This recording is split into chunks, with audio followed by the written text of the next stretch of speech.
Okay. Okay, so welcome everyone. We have at Apatow's Academic Forum been hosting these sessions for over a year now. And today we are very happy to have Dr. Nour Kailani, who has recently graduated from the University of Jordan. And her topic is focused on Arab women writers. I'm going to give the floor to her moderator, Professor Yousef Abu Amrieh, and he will continue.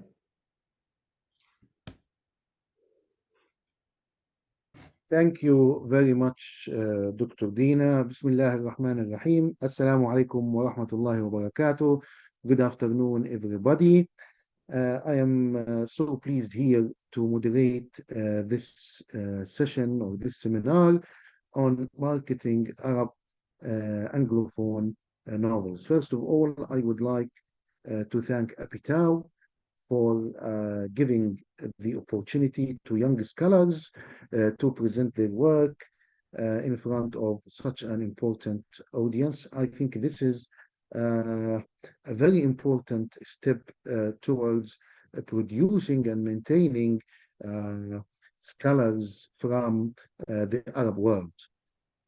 Second, I would also like to thank the audience for being with us, and I hope that this seminar will be quite helpful and useful. The topic itself is part of Dr. Nour Kailani's PhD.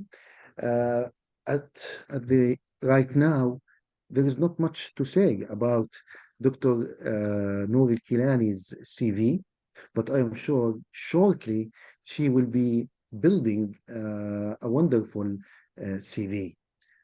She graduated from the University of Jordan literally 3 months ago, and she wrote her wonderful PhD on marketing Arab Anglophone novels, especially during times of war.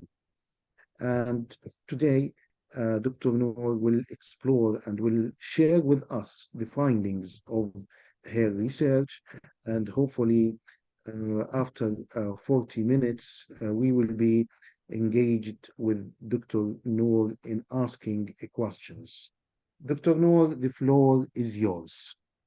Thank you, Professor Yousef. Assalamu alaikum wa rahmatullahi wa barakatuh. I would like to thank Apitow for inviting me to give this talk and share with you some ideas about Arab Anglophone literature.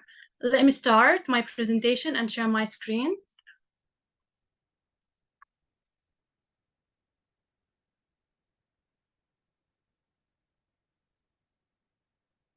I hope you can see my screen.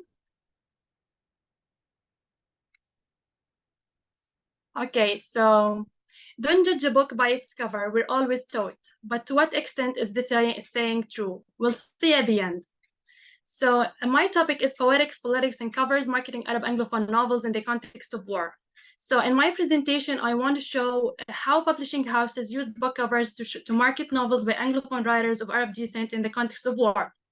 I want to show how book covers play a role in marketing Arab novels, whether written originally in English or translated into English, in the context of the major conflicts in the Middle East, namely the Palestinian-Israeli conflict, the 2003 war in Iraq, the Lebanese Civil War, and the Syrian Civil War.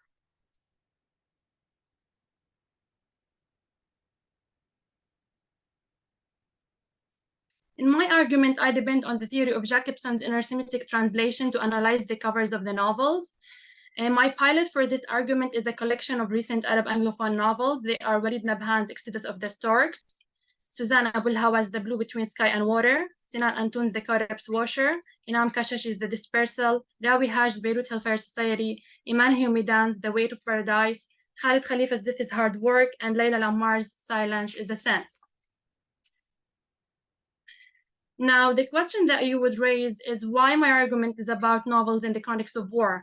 I mean, the major conflicts in the Middle East. Well, first is because Arab writers in general and Arab writers in diaspora in particular are interested in depicting the political setting in their origin countries. And they find in diaspora an outlet to express their political viewpoints. Wars in Middle East caused them pain, and nothing like pain could trigger a novelist to write. Second, the Western world appears to be more interested in the conflicts in the Middle East, especially after 9/11 and the Arab Spring.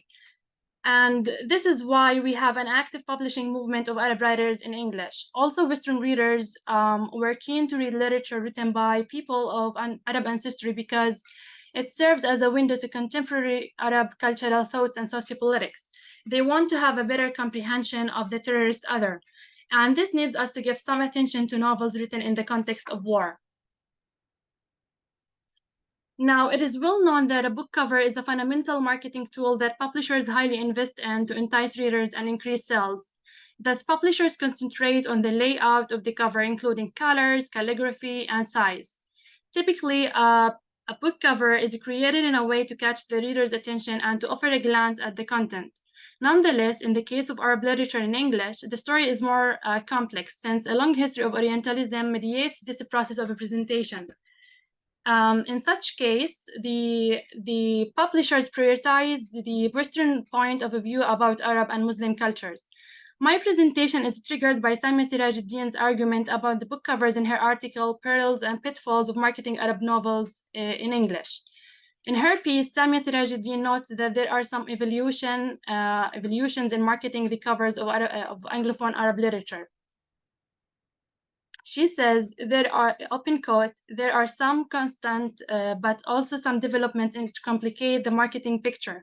She also demonstrates that these developments happen in that the inescapability of the image of the veiled or Muslim woman dating back to the 19th century Orientalism finds its counterpart, the educated tourist Muslim man, in the new paradigm of the 21st century.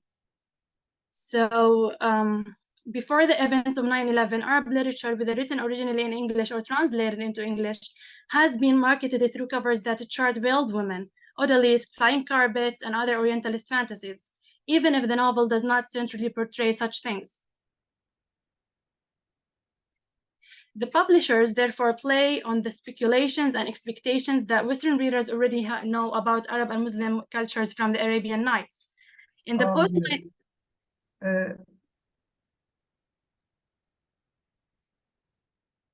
In the post 9/11 epoch, the market. ارجع لك على الجوال مش واضح الصوت. Yes, Nour, go ahead. Okay. So, as I said, they came up with this expectation from the Arabian Nights. In the post 9/11 epoch, the marketing policies of covers altered to present the educated terrorist Muslim man, as Sirajuddin states here. After the Arab Spring, the interest in Arabic literature in English has grown, and the marketing strategies have accordingly transformed.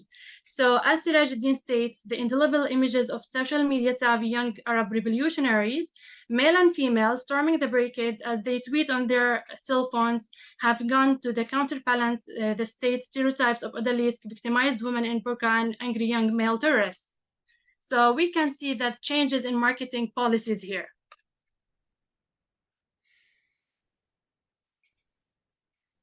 Okay, so I argue that when it comes to Arabic literature in English, and when the book cover has the name of an Arab, Western readers approach the text with particular anticipations, usually Orientalist one. Hence, like publishers market these expectations through the cover. For example, Amrieh and Liza Suhair Majaj demonstrate that novels by Arab women writers are commoditized through the book covers to meet the expectations of Western readership. For instance, we have Fadia Fakir's Nisanet is a political novel that depicts Arab-Israeli and intra-Arab conflicts through the point of view of female protagonists. However, the cover image of the 1987 American King Penguin edition mirrors none of the political themes of the novel. It taps instead on the audience's assumptions about the Arab woman.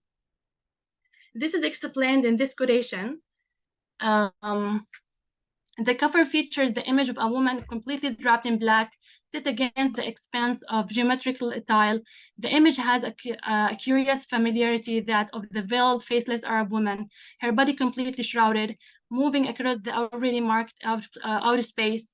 But it bears virtually no relationship to the political, social, and economic pressures that are not reducible to undimensional Islamic and patriarchal oppression. Within the space of this book cover, assumptions about the oppression suffered by third world women come together with the interest in the exotic veiled third world woman to create an eye-catching image, one designed not to reflect an actual content of the book, but rather to attract readers and generate sales. So this quote shows that Arab Anglophone novels are marketed through stereotypical images that emphasize exoticism and oppression. This is an example of how publishers market the works of the Arab female writers. In addition, Fakir's My Name is Selma, which appeared in as the Cry of the Dove in the American edition, is another example. The marketing of this novel exposes how the physical book can be manipulated in various national contexts. In an interview with Rachel Bauer, Fakir remarks on the cover marketability of this novel.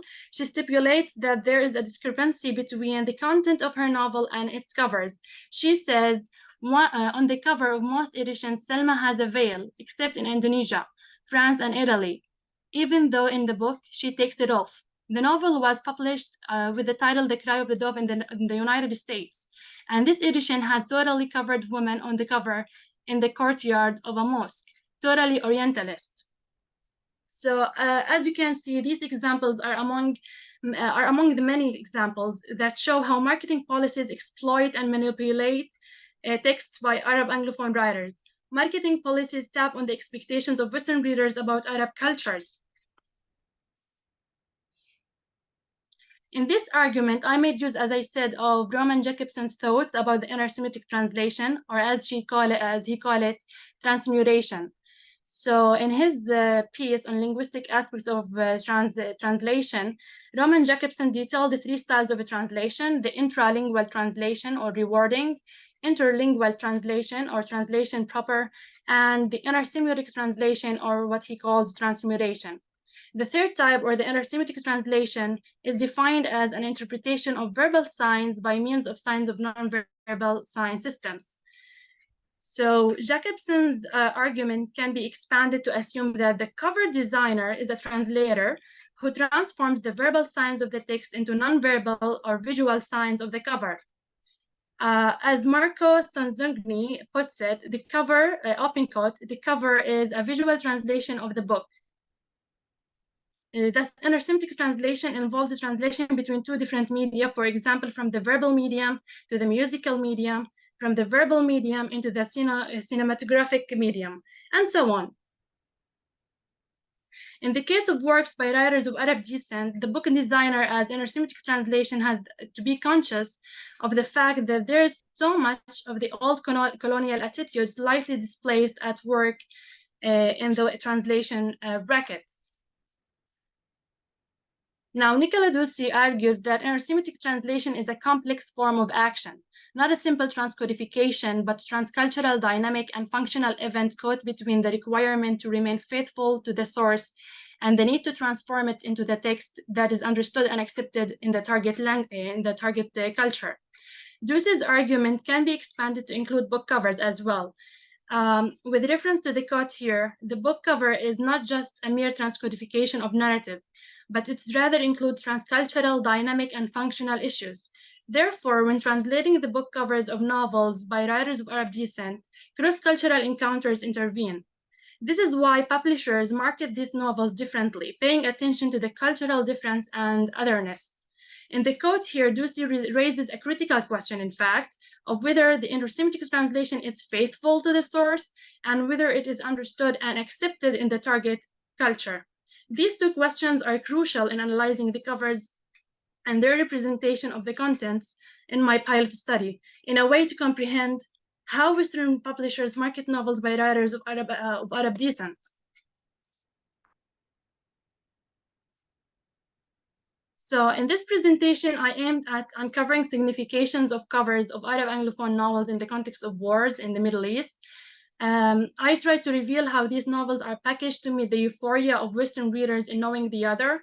In addition, the purpose of this presentation is to show you to what extent the covers of the novels by Arab writers reflect the plot and themes. I want to show whether the covers refract the truth or mislead readers, I mean the Western readers. Okay, so now I will show you each conflict in the Middle East is marketed through the book covers of the Arab Anglophone novels. In each conflict, I take a male writer and a female writer, and I will show you at the end why I choose writers of both genders. First is marketing the Palestinian Anglophone novel. I give the examples of Walid Nabhan's Exodus of the Storks and Suzanne Abu Hawa's The Blue Between Sky and Water. Now, let's have a look at Nabhan's novel and its covers. I will start by analyzing the Maltese version of Nabhan's novel. As you can see, the cover draws a waving hand behind the yellowish window. Apparently, the designer, or to use Jacobson's terms, in intersemitically translating the narrative into the cover, takes the conclusion as a focal point. At the end of the novel, when the ambulance of the asylum comes to take Nabil, someone is waving his hand idiotically to Nabil as the medics are closing the doors of the ambulance. We know that this person is Musa, his childhood friend. In this intersemitic translation of the narrative, the designer, the editor, and the publisher seem to maximize the conclusion, ignoring the gist of the novel, which revolves around exile, tragedies of the Arab world, and a protagonist suffering from split in his national and cultural identity. Thus, the cover is unfaithful translation.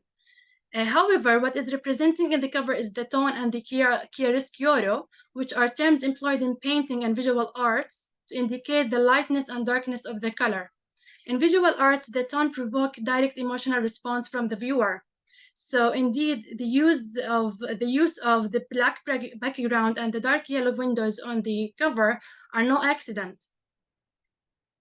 They set the tone of the cover that is gloominess and melancholy, which fit the tragic ending of the protagonist. The publisher creates a pathetic image in an attempt to increase sales to evoke the reader's emotions, you see, especially with the name of a writer with Palestinian origins. This does not mean that the novel is not poignant, but the problem lays in using this part of the story to stir the feelings of the readers so that they can buy the book. So in comparison, we can see here, this one, the British version of the cover, published by Peter Owen.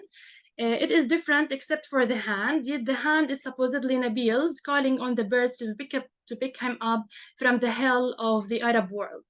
This cover meets the content somehow, and it's representing, let's say, because the novel talks about the storks, and which are simple of migration of many characters in the novel. Yet what is worth highlighting is that the sky, as described in the narrative, differs from the sky on the cover.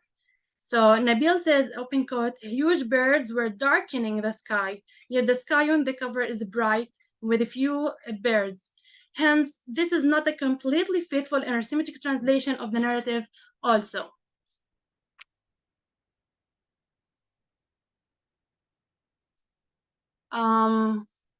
Okay, so here you can see the book cover of Abu Hawa's Bloomsbury edition 2015, the blue one here. It maps a woman wearing a hijab and a traditional costume, yet her back is what faces the reader. This picture is Orientalist in that it represents the familiar veiled and faceless Arab Muslim woman. The cover suggests that an Arab Muslim woman with a hijab is so meek that she cannot look at the readers in the eyes or return the gaze. Besides, the woman seems as if she is dancing, with her back to the readers or the audience, with her hands swaying. The woman on the book cover draws a stereotypical image of Arab women as belly dancers, because the belly dancer gives her back to the audience. Jack Shaheen says, the typical image of Arab women in Western media is that of belly dancers. And also, the blurb emphasizes the dancing part by reproducing the following comment by The Guardian, open quote, the novel is full of celebratory dances. This taps on the stereotypical image of the Arab woman as belly dancers. However, in the novel, dancing represents freedom, resistance, and victory. It has nothing to do with the image that the book cover tries to display. The dancing in the novel is communal rather than solo dance as it appears on the cover. In the novel, they dance dabka and zaffa.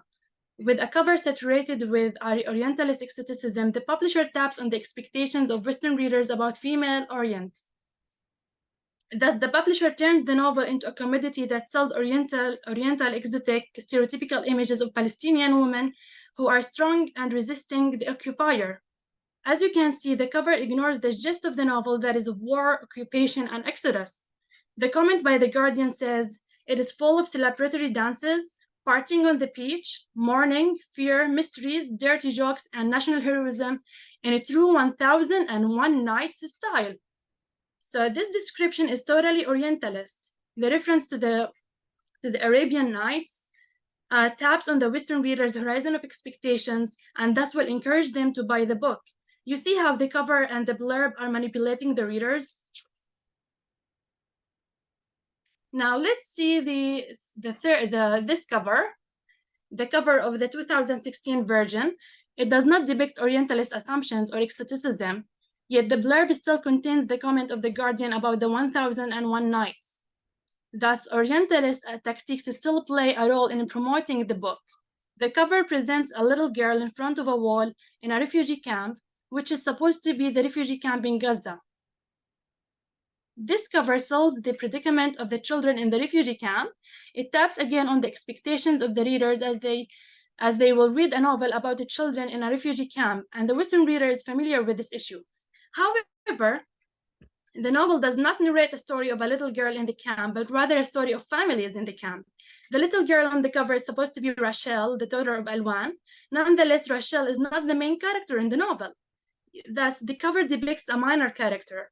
And if it is necessary to depict a child, the cover should chart a boy to represent Khalid, the narrator of some parts of the novel, because his story is central to the novel, especially when he enters a rare kind of coma that brings Nour home to her family.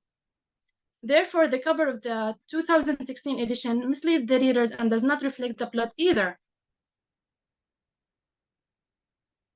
Now, the marketing of Lebanese novels, whether originally written in English or translated into English in the context of the 1975 Civil War, I want to examine the covers of Rawi Haj's Beirut Hellfire Society and Iman Humidan's The Weight of Paradise. Now, the book covers of Beirut Hellfire Society are befitting the content and are representing, except for the cover of the 2020 American paperback, this one, like the Alfred Knopf Canada publisher's version of the cover meets the narrative and the main theme of the death. It is description of crematorium that Pavlov used to cremate the corpses.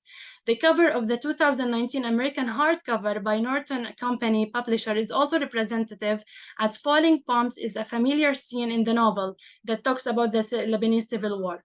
However, the cover of a 2020 American paperback is not faithful in our Semitic translation of the narrative because this image contradicts the content of the novel. When Al-Marquis comes to ask Pavlov to join the society, the Hellfire Society, he tells Pavlov about the way corpses should find their rest. He states, open quote, "We prefer to be sprinkled, as we called it. Confinement is not for us. Ashes fly, but cadavers sink and rot." In this quote, Al-Marquis appears mocking the coffin and the idea of burying. Thus, the coffin is against the beliefs of the Hellfire Society and the cremation ritual. So in this way, the paperback seems to contradict the main idea of the novel, as coffins are not accepted in the rituals of cremation. So it refracts the truth.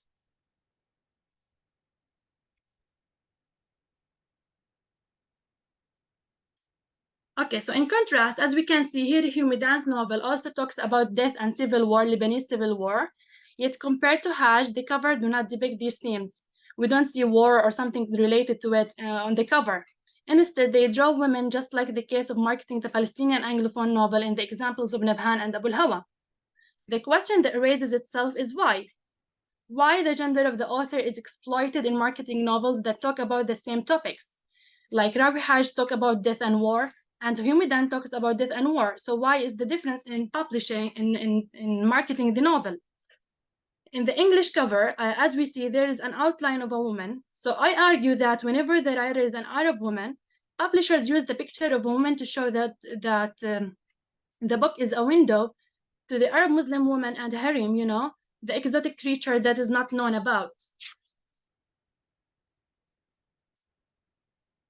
Now I want to discuss Sinan Antoun's The Corpse Washer and Inam Kashash's The Dispersal as a pilot to explore the marketing of the Iraqi novels in translation in the context of 2003 war in Iraq, or the American invasion of Iraq.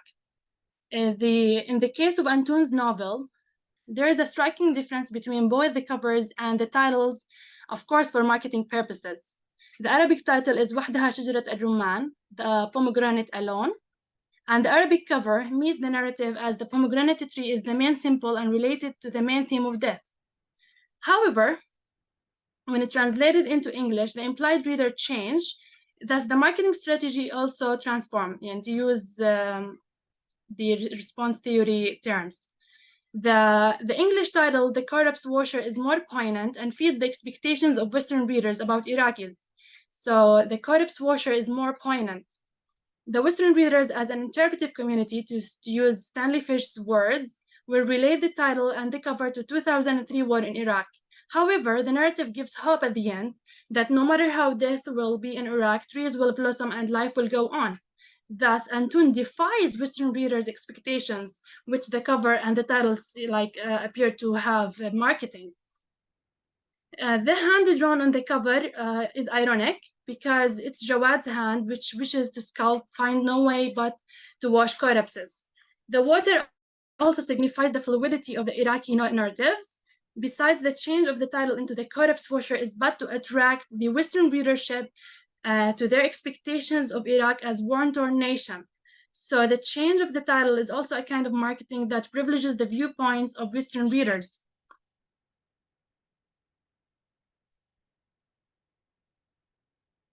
Now, the dispersal is a translation of the Arabic tishari, or tashari, which is an Iraqi word that refers to a shot from a hunting rifle that is scattered in several directions. Thus, it signifies loss scattering across the world. Both the English and Arabic titles have almost the same connotation. Both titles refer to the dispersion of Iraqis all over the globe. However, the difference between the covers of the Arabic version and the Western ones is striking. The cover of the Arabic version draws an old picture of a sad female doctor. This doctor apparently is either Wardiya, the protagonist, or her daughter Hinda. The doctor is sad, of course, because of the woes of the war. The American hardcover, on the other hand, is simpler and less artistic. Nonetheless, it carries the major theme of dispersion subtly. The word the dispersal is divided into a black background. The blackness of the background indicates melancholia and caused by the various wars that Iraq has witnessed over the past few decades. The blackness is contrasted by the white and blue colors of the letters of the title, The Dispersal, as you can see. However, the letters are distorted and tattered as if they worn out by years of dispersal and armed conflicts.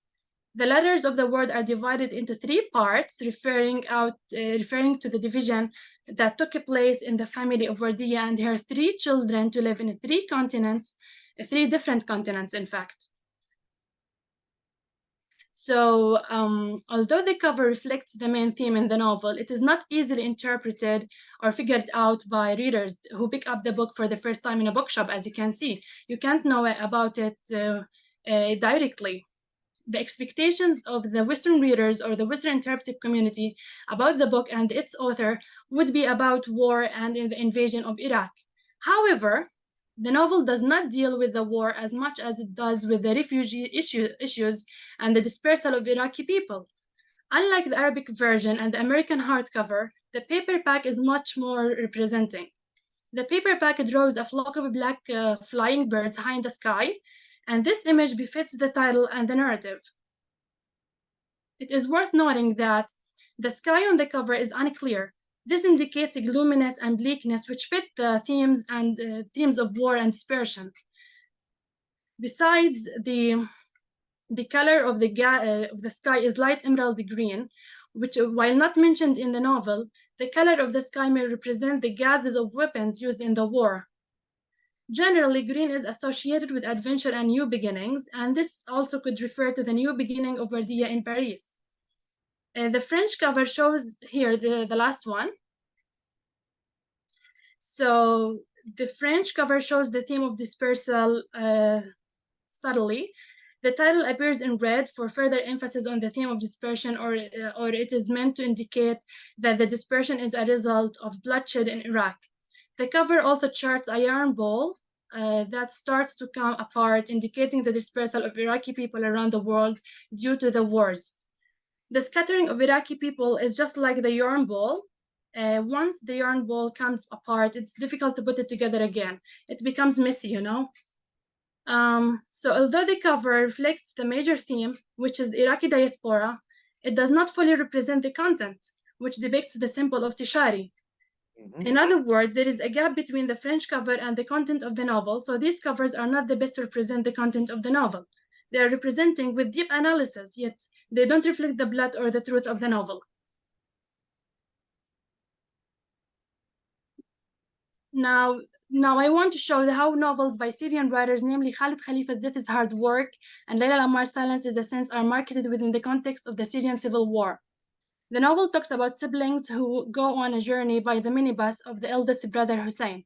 The minibus is a major symbol that is depicted on both hardcover and the paperback. Here I want to say that in the first one, the minibus is different from what is mentioned in the novel. It's totally different from what is mentioned in the novel. And we have a yellow background to indicate desert, which has the Orientalist connotation.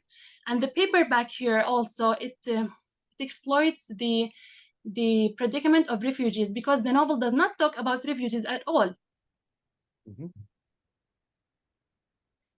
It talks only about the siblings.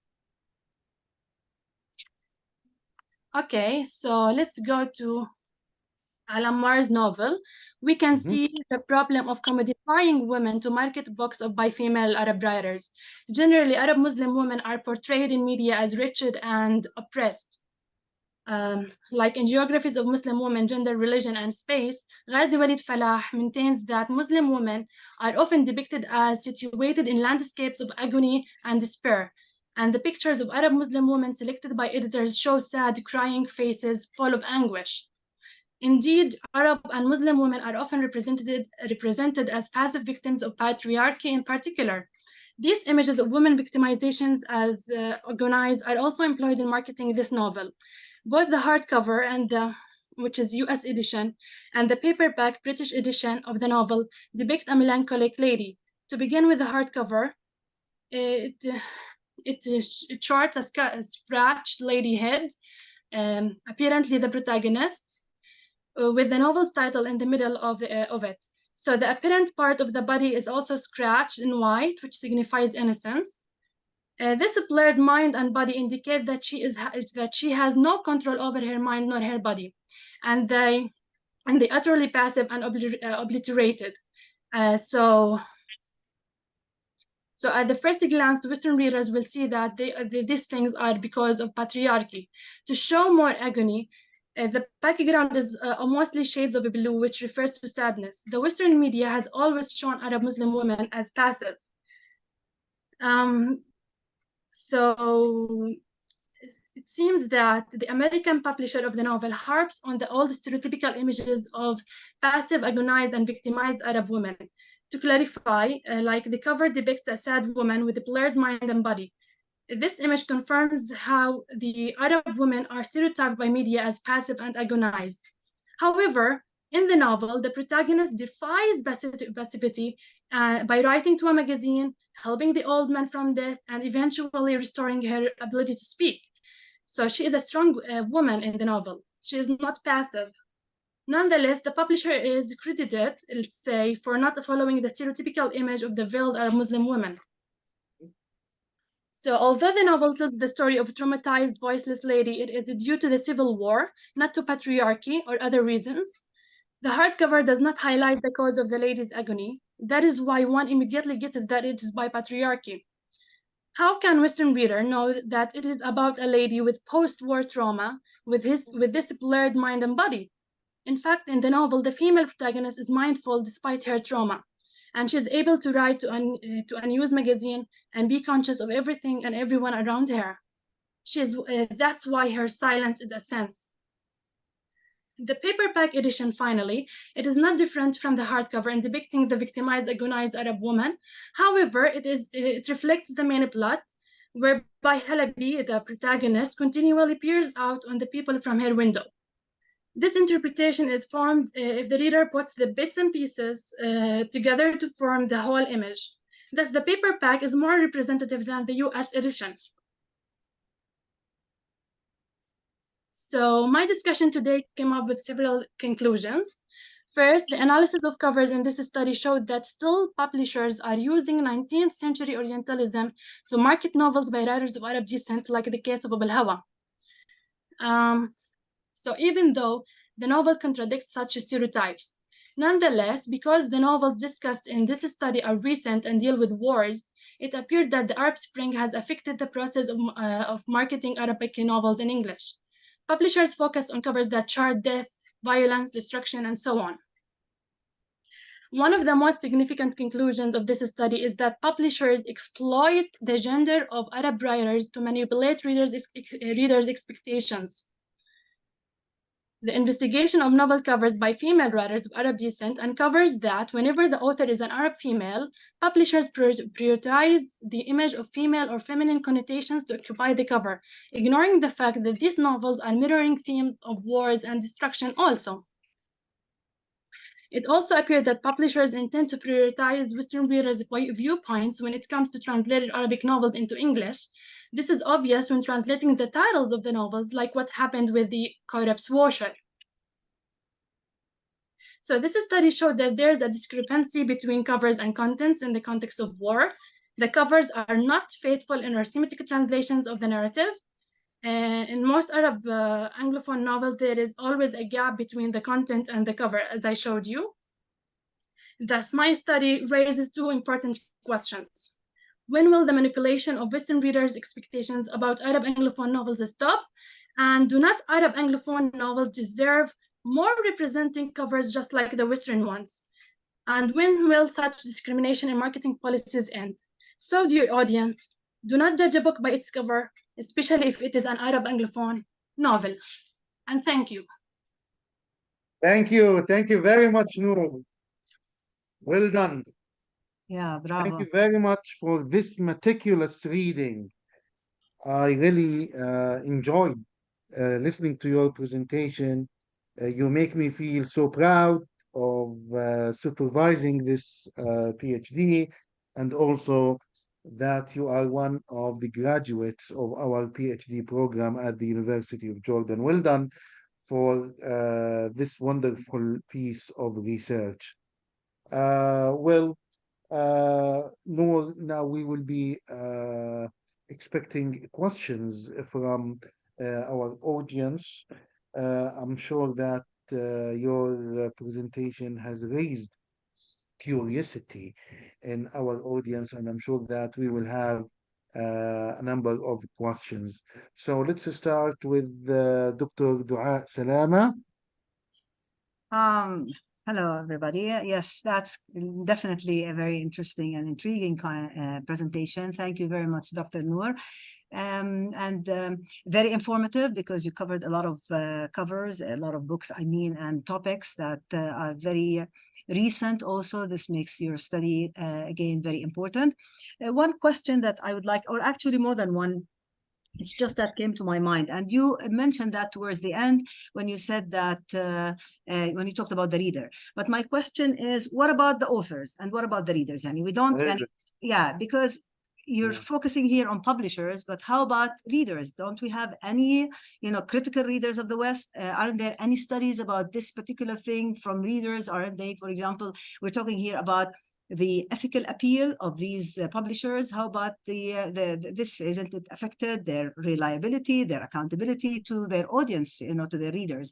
This is one thing. And what about the authors? Don't they also give in to such a thing, or are they also part of this marketing policy, for example? Do they agree to these kind of manipulations and all of these things? Because again, at the end of the day, we have to think about our own accountability, our own credibility as Right. writers, okay, and as you know, in a sense, yani, writers have very ethical stance towards the world, and if they lose it, this is going to jeopardize their whole perspective and acceptance by their audience. So I hope Yeah. that yeah, Thank that you. makes sense. Yeah, Thank you, sure. Dr. Dua, for your questions. Actually, they are very smart. In fact, when I mentioned the Western reader, I meant the normal reader. But of course, there will be like there are critical readers, of course. But for the normal reader, Western readers, they are manipulated. So I'm trying to highlight this thing. As for the authors, in fact, like the publishers consult the authors about the covers and the representation. But you know, the final word is going to be for the publisher. And in my research and my study, I asked many authors about their interfere, like in choosing the cover, and they said that the final word is for the publisher. So they can't, like, they consult them, but the final word is for the publisher, and they know that, you know, for marketing purposes, for increasing sales, they have to decide and give the final word. Thank you. Thank you very Let, much. Sure. let me add one point here. Of course, based on Dr. Dua's question, there is those uh, commercial reviews in newspapers and websites. They are so influential. As you just mentioned, just a sentence from The Guardian on the book cover would influence the reader and direct the reader into a particular reading of the novel. So the idea of those commercial reviews are quite, I think, those are very important because they also manipulate the readers. And we know that we as readers, we should be always resistant readers. We should always be trying to look at things from the other side. But yeah, it's actually it's the marketplace, unfortunately, that governs us. Yeah, it makes Thank us you. more brainwashed in a sense. Yes, yes, We don't use our critical faculties whatsoever. So we just accept whatever is there without really focusing or trying to right. read between the lines or trying. Yeah, you're right. Actually, regarding the authors, I think there is something that Fadi al-Faqir said. If you can tell us a little bit about it, Noor, what Fadi al-Faqir said about the Yeah, cover. she says the same. Like she cannot control. There is a quote by her that she cannot control the cover by the publisher who decides what is the cover to be used. Yeah, Yeah, very if a subliminal, quote, on a very subliminal level, they affect the reader, and that's very serious in so many different ways. yes, Yeah. yeah, you're right. All right, thank you. Dr. Dina, our boss. Okay, thank you. Well, thank you very much, Dr. Noor, for this really interesting presentation. And I'm sure that it must been a lot of fun doing the research and writing your dissertation on this topic. I have a question about, there was a component in your presentation that focused on women and the Mm, representation of women on these texts, on these book covers. And you said that correct me if I'm wrong, but you said that these publishers exploit the images of these women because Arab women are always viewed as being oppressed and always viewed as being abused in their homes and in their countries and so on. Am I correct, or isn't that what you said? Said exploiting the gender of the author. Whenever yes, the author is a woman, a female, like they try to make the text as authentic text about Arab women. So they want to show the reader like this text is going to be about Arab Muslim women, and that's why I'm charting this on the cover so that I can attract the reader. Yeah.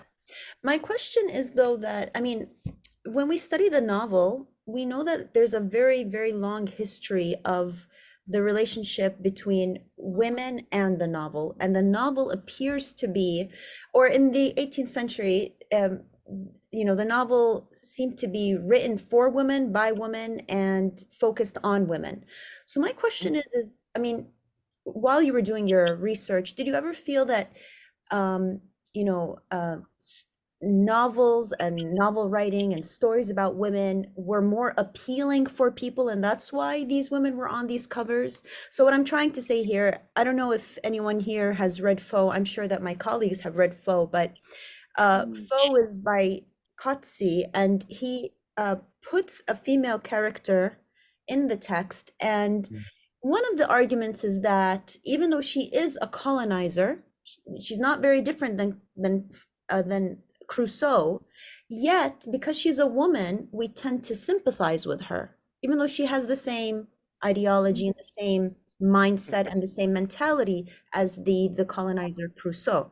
So my question here is, do you think that publishers put women on these covers because women are more interesting, or women, have a larger readership? People like to hear about stories about women. People enjoy. I mean, is this in some ways connected to the long literary history of women and novels and so on? That's my question. Yeah, thank you, Dr. Dina, for your question. In fact, like generally, women, are interesting to be portrayed in such things. But my topic is about the Arabic Anglophone writers and female women, like especially because they are like their texts are going to be a window into their world, into their the Western reader also interested to know about the female other, to know about the harem, So that's why I think there is a focus on women, as you said, to represent them on the covers. I hope that I have answered your question. Did you but like? I think, Yeah, go ahead. You want to say something? sorry, Dr. Dina. I think your point is quite important, because at the end of the day, these are Western publishers, and they draw on the history of Western novel. At the same time, they are That's trying what's to happening. publish for Arab writers. So I think this is an Yeah. interesting point, actually. And I This think is that's a what's very good happening. point. It's Yeah, this because the novel again has this very yeah, long, very intricate relationship yes, with women. And so yes, yes, they're exploiting that long history and putting on the cover Arab women, but it's still yeah, about women, right? yes. It's still That's about, a clever point. Yes, yeah. I think, yeah, you are But I right. wanted to say something else. Did you notice, like, if covers that had women on them, did they sell more books than covers that had other, let's say, pictures on them? Or you don't know about these numbers, or Well, I think it needs me more research to know Uh, about the numbers. okay. Yeah.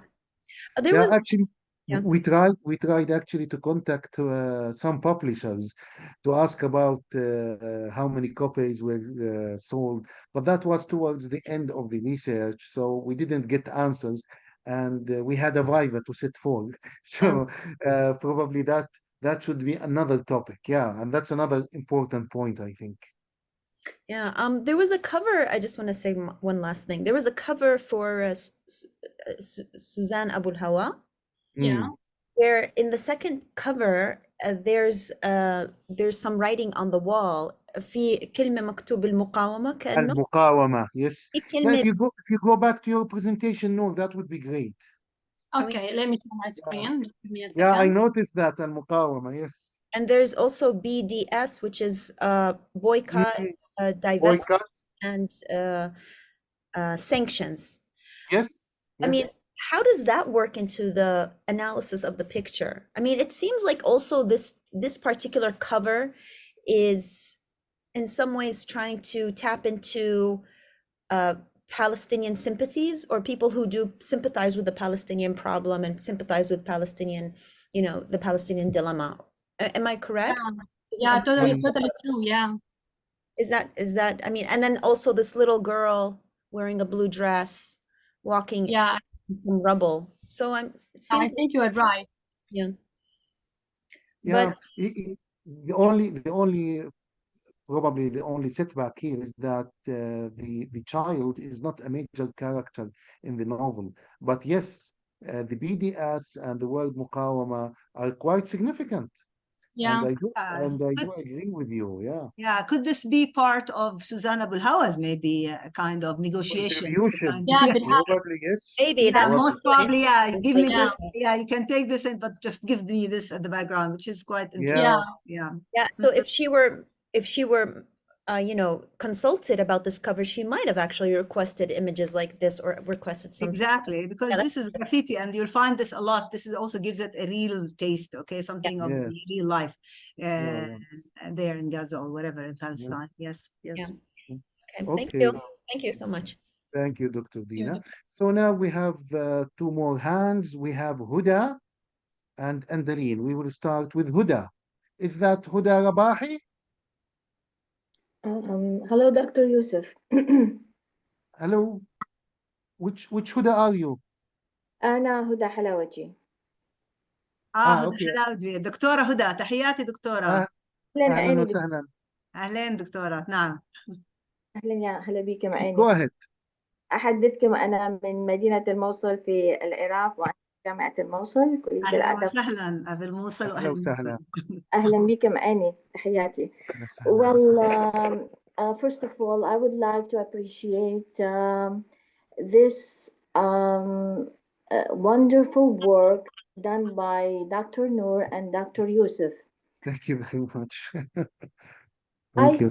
think Yousef and Noor, we share something, you know, across the lines. 2 years back, I guess I supervised and did it. She worked on book blurbs and exactly the persuasion strategy in book blurbs, consumers' viewpoints. I think I'm going to answer Dr. Dua's or agree with Dr. Dua's point when she mentioned something about the reader point of view, not only the publishing house's point of view. I think I did this with my MA candidate. Actually, we designed a questionnaire distributed to Arab readers, Arab consumers, I mean, and we asked the participants certain questions regarding what makes him or her choose a book. Okay, is it verbal or non-verbal words there? I mean, the text something about the biography of the author, some points of view of other writers, some lines given by the publishing house, and even colors, pictures, authentic pictures, pictures related to real characters, as Noor mentioned before a minute. Mhm. I think we share the same area, but having two different lines. I mean, Yes. Yeah. the publishing houses and the readers themselves. I Yeah. would like to ask you, Dr. Yousef and Noor, where can we, I mean, locate your work? Is it literature? Is it translation? Is it marketing? Is it linguistics? تفضل Well, يا نور. well, I think it's interdisciplinary, you know, it's interdisciplinary, but it's like because we focused on the text and the cover, I think it is related to literature more, but it is interdisciplinary in a way. Okay. Well, Noor, I know that you mentioned something about the terms used, I mean, the words, the connotative meanings of some words in the titles of these novels. These novels are great and wonderful, and I believe that focusing on women is something great because we women feel that we are abused, you know. It's a Yeah. big here and there, here in our culture and in the Western culture. This is nice. But I do agree that from my personal point of view that it is linguistic. It is your topic is linguistically oriented, and you have mentioned something about that linguistic part in your analysis, as far as the persuasion strategies maybe are concerned, as far as some connotative meanings in the title. You know, these are very important elements in giving a chance for the publishing house to give that book, an X book, that big story. Am I right? Yeah. Yeah. I think yes. I think this is a wonderful point, especially if you go back to the novel Dispersal. I think Mm-hmm. that is purely linguistic. Yeah. Yeah, the way the word itself is written, This is apparently, my, yeah, this yeah, is my. apparently that is Other the linguistic titles, part. other words which are included in the titles. I mean, these words are so important or crucial in Mm, getting the publishing house to give that book its interest for consumers. I mean, yeah, Isn't that also part of stylistics? of course. possible. Yeah, in Uh, that sense, yeah, and because this is where the intersection between linguistics and literature, Yeah. and yeah. Actually, I think, Noor, you wrote something about graphology. Yeah, about Yeah, graphological analysis. yeah, this is included in the visual doctor, you know, that's using certain colors just like red, black, and the capital letters, the small Yes, letters. yeah, This you is are there. right. This is tackled by my student. This is related to the visual Mm. part. But what Dr. about the Huda, Dr. Huda, if I may ask you, were the covers that you analyzed, were they Arabic books or were they in English? No, they are the books were published by I mean Western publishing houses, and our Okay. students are Arab. All Hmm, right, all very right. interesting. Hmm. Yeah. So We can probably it is similar, we can similar work text. together. We can work together on a future work, maybe. Yeah, why not? That's a that's a very good place to start. Project. Yes, yes, yes. Yeah, okay. Excellent. And thanks to Apitao once again for giving this opportunity to us for cross-border communication. Yeah. This is really Thank you. nice, and thank you very much. Thank you, Dr. Huda. Thank you, Dr. Huda. We have now Andaleen, and after that, we have Khalid. Andaleen and Khalid are both our PhD students. Andaleen also is going to defend her PhD in 2 weeks or in three Yes, weeks. in two Uh, weeks, Khalid, inshallah. Yes. Khalid still has probably some months to defend his PhD. Go ahead, Andaleen. I would like to thank you and Dr. Noor for such great work. It's more than a comment, and it's like an extension of what the previous doctors have mentioned. I was about to comment on individual directions, you know. So two things that have, caught my attention. The first one is the direction that are used. So, for example, in Nabhan's work, we have the hand direction. In the first one, it was directed to the reader. So I guess it Mm, was like it's like a kind of inviting the reader to come and to interpret the work with them. While the second one, it was like the direction of the hand. It was directed to the west. So it was like, this is the exotic one. The Orientalist one, let's say, because mainly it is an interpretation that is based on an Oriental way of thinking and a Western way of thinking. The second thing, it was with Susanna Belhawa's, the direction of the women as well. The first one, it was the direction of women. She was giving us her pack, so no interference is allowed there. While something drew my attention, it's like the word al-muqawama, and the way that the little girl was not actually, she was passing by it without giving it an attention.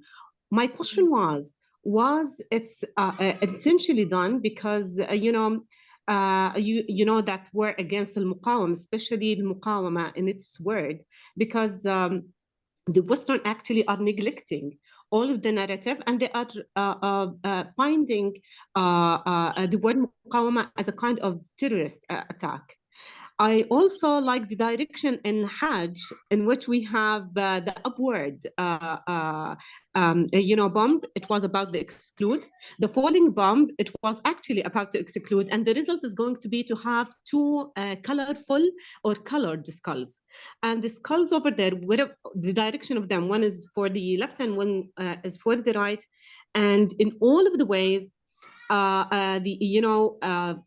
ironically, we're going to meet one end, which is actually despair, rough ironic humor. I like as well the choice of silence is a sense. It was the way that the visual shades of colors are used. And I think in a way it's connected to the idea of the shades of sunset and sunrise. You know, you become in a dilemma to interpret whether it is we're going to face a promising future or it's actually a decaying future. It's like the rising tone of the future and the falling tone of the future. So these are the things that draw my attention, the idea of the visual direction in promoting and in in calling readers Hello. and interpreting things. So these are the things. This is my comment. Well, Thank you, Andaline. By the way, Andaline's name, just for those of you who are unaware of the meaning of her name, is a combination of Andalus and Palestine. So Yes. this is how her parents came up with her name. What a Yeah. beautiful thing. Combination. Thank you. Thank you, Professor. Interesting. Yeah, Andaline. Wow, lovely. Yes, Dr. Noor, please. yeah, I think Andaline is right in her comments. Actually, if you want to take each picture of the covers, you can talk for hours, you know. And I did this in my PhD. Like, I talked in details about what you said and about the colors of the skulls and the directions as well. So I think you are right in this point, in this comment. And thank you. Thank you. Most Yeah, welcome. of course, there is always room and space for discussing the book cover. At the end of the day, a designer designs a book cover, and then we will be preoccupied with interpreting it for eternity, probably. Yeah. Khalid, your turn. And after that, Ahmed Shalabi, he's unable to raise his hand, but he sent me a message saying that he wants to ask a question. So Khalid and then Ahmed. Go ahead, Khalid. Thank you, Professor Yousef, and thank you, Dr. Noor and Dr. Duhan, Dr. Dina, and Apatow, and all of the audiences. Yani, good evening. I don't have much to add because Andeline, she talked what was in my mind about the colors, because in English literature, symbolism, we have the symbolism, the blue for melancholy and yellow for energy and hope, etc. I hope that Dr. Noor have considered that in her thesis and in her study, especially that Professor Yousef taught us in many lectures and many courses, and I practice that, and I still practice to analyze the cover. And thank you, Professor Yousef, and for everybody. Thank you, Dr. Noor. Thank you. Thank you. Thank you, Dr. Khalid. Thank you. Ahmed. Ahmed also is preparing to defend his PhD this week, actually, at the end of this week. And his topic is quite interesting. It's about Occidentalism. And he's proposing a new approach to the word Occidentalism. So if you are interested, please come and join us to his Viva on Thursday at 11 o'clock in the department meeting room. Go ahead, Ahmed. Yes, Professor, thank you. I hope that you hear me. You hear me well, inshallah. Yes. Yeah, thank you very much for this interesting meeting, and thank you for everybody here. This is an interesting and intriguing topic, but I have some questions maybe that came in mind while listening to the presentation of Dr. Noor. First of all, I think there is a connection between the reader response theory and this kind of designing the cover. I think to increase the marketability of these works, the publishers have in mind that these readers, especially Western readers, have preconceived notions about the East and how women are maybe oppressed in their home countries. That's why maybe they design the cover in such a way.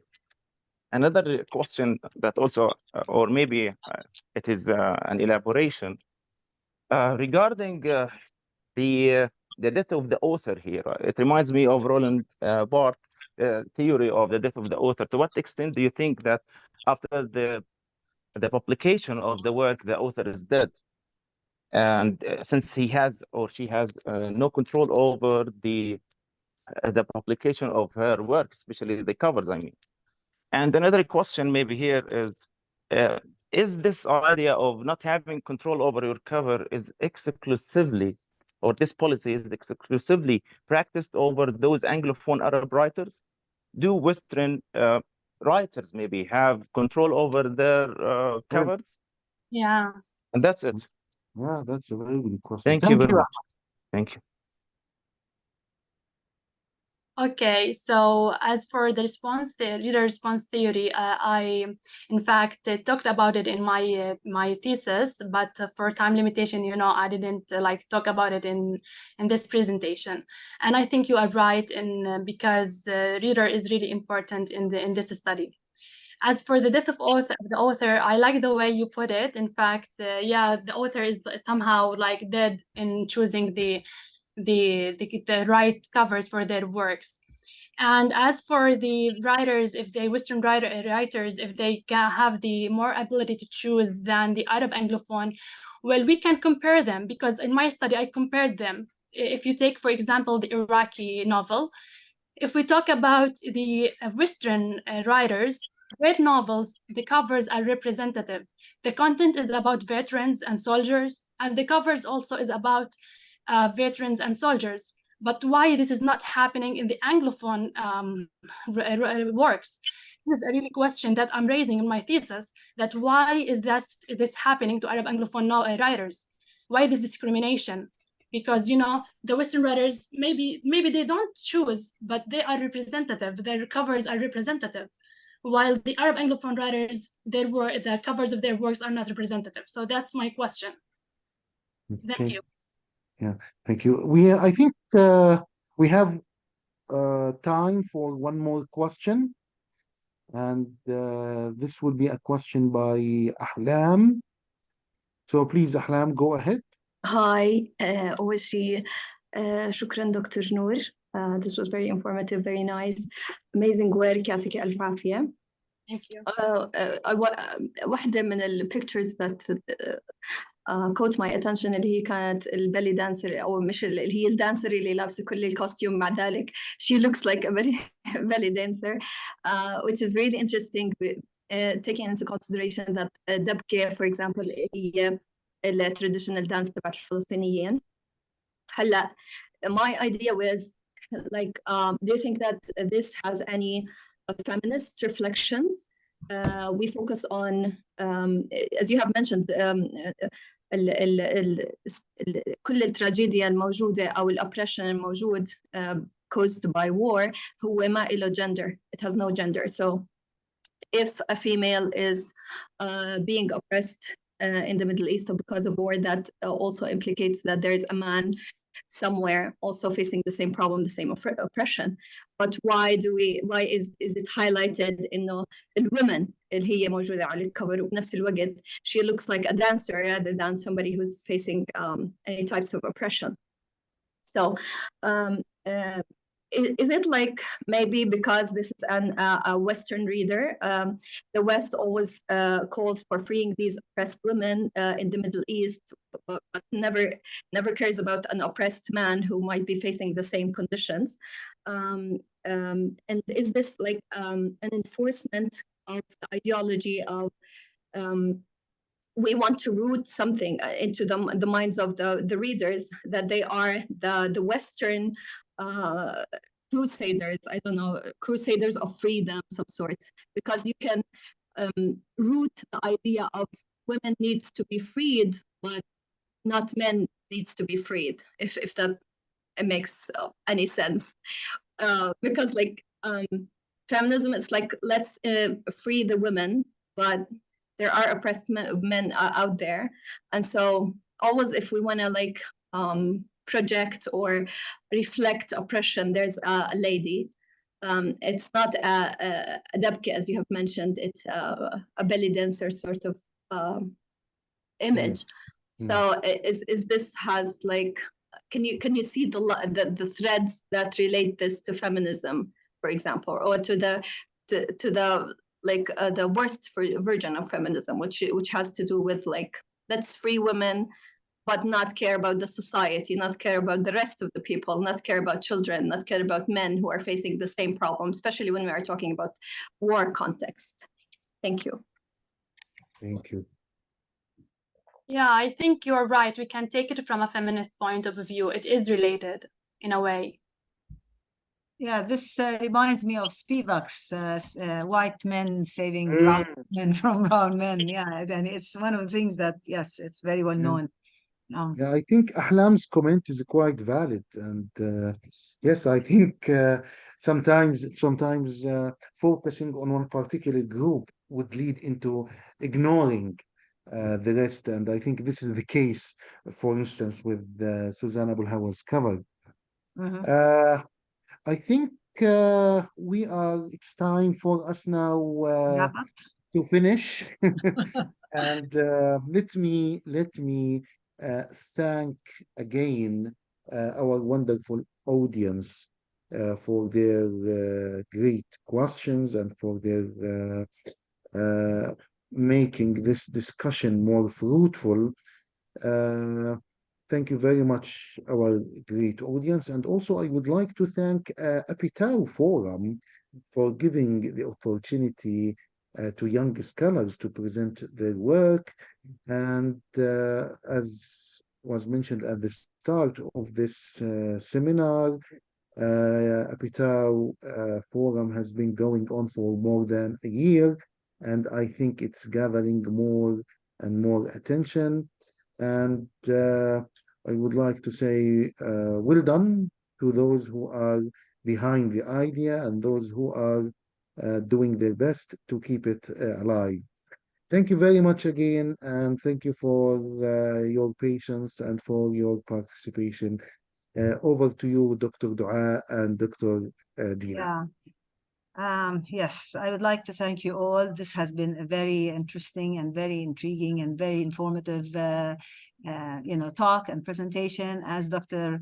Yousef has just said, that also the fact that we are having and we're hosting a young and we were not going to say that it's just a young scholar, but also that in the sense very fresh ideas and thoughts that will always feed into the big picture and ideas. Thank you very much, Dr. Nour. On behalf of the Apitau team and also on behalf of Professor Jihad Hamdan, who was supposed to join us or to be with us today, but for unseen circumstance, he couldn't make it. We'd like to thank you all. We're very happy and proud of our forum because it is definitely like a breath of fresh air. Every month we wait for it impatiently. We're always excited about these new discussions about the latest in the field, and it's very enlightening and very helping to also create this community of learners. We're very happy to do that, and we're always encouraging new ideas, any topics that you would be interested in presenting, or any colleagues that you would like to suggest or to invite to our forum. We're more than happy to accommodate for him or her. And I think it's an opportunity also to remind our audience of the upcoming Apitau conference May next year. Thank you very much. I was about to say that. Yes, this is also, we're also happy to announce the upcoming conference, the 9th conference on May 6th, 5th and 6th. Now it's time for those who are interested to send their abstracts because the deadline is coming soon, 10th of this month. So we're very excited to really have you all participate and join us next year. It's going to be in collaboration with the Middle East University. You can see all the details on our website, the new website, ijust2011.net. Is it the 8th? Is it the 10th of August? 10th of August for the abstract. Oh, it's coming soon. Yeah. So I'm sure it's just the preliminary sort of abstract, and there's still some room for researchers to really work more on their the research or topic or their abstract. Okay, so we're all looking forward to seeing you at the conference, and thank you again for joining us today. Thank you Professor Yousef, for such a wonderful pleasure. choice to start with. And Dr. Nour, we're very proud of you. Yes, and we're waiting to hear more about this topic. Thanks for all the participants and for their, very interesting remarks and enlightening ones. And I'll leave now the floor to Dr. Dina to wrap up the whole thing. Thank you again, Dr. Dina, for all your hard work. Yes. Thank you. Thank you so much. Thank you, Dr. Nour, for this very, very interesting topic. It was a delight. Dr. Yousef, your never-ending support for Apatow is highly appreciated. We really enjoy having you with us. I would just like to say that this session will be uploaded onto YouTube in a day or two. And next month, we are going to be hosting a speaker focused on linguistics. We're still trying to Finalize. find our speaker, but we're trying to coordinate with a particular speaker, and hopefully that invitation will be sent out in a week or so. Thank you, everyone. Thank you. I'd like to thank the audience as well. Thanks. Yeah. Bye-bye. Thank you Bye-bye, very much. guys. Yeah, take care. Bye-bye. Bye-bye. Bye.